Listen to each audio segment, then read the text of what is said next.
Hey, it's Steve Kiles, and today I'm going to talk to you about time blocking. How do I set my day to get the most done and the most out of my day and not be distracted by the urgent, but focus on the important? So here's what you want to do.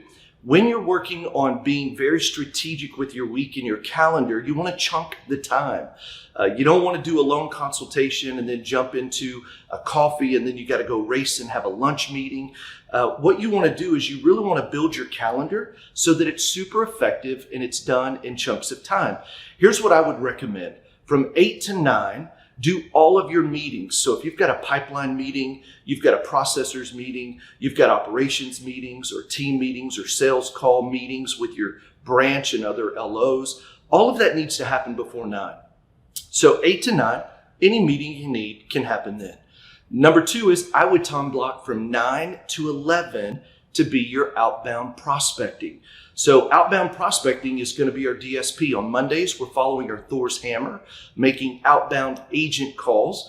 On Tuesdays, we're doing our Just Ask calls with our agents, our borrowers. On Wednesdays, it's going to be our database calls. Thursdays are going to be your pre-approved and looking, and Friday's a bonus day.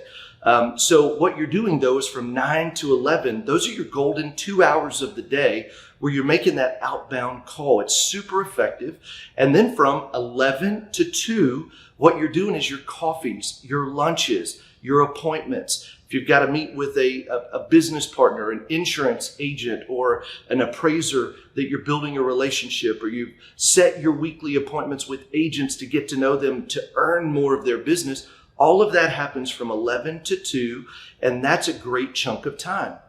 Then when you get back from 2 to 4, you're doing your loan consultations. So as the leads have come in and they've completed the online or completed a verbal app, you're going to do your mortgage consultations, loan consultations from 2 to 4 every 30 minutes. So one at 2, one at 2:30, one at 3, one at 3:30. That allows you to chunk that time. You can do 4 loan consultations each day, 20 a week if you need that many. And so I love doing the consultations from 2 to 4. And then guess what? 4 to 5, you're cleaning up some details. You got to check some emails, return phone calls, do it, and get out and go home. So that's an effective way to time block your day. And I know you may say, hey, I don't like that much structure, but I want to challenge you. Build the structure in your calendar to be more effective, not focused on the urgent. I hope that helps. We'll talk to you soon. See you.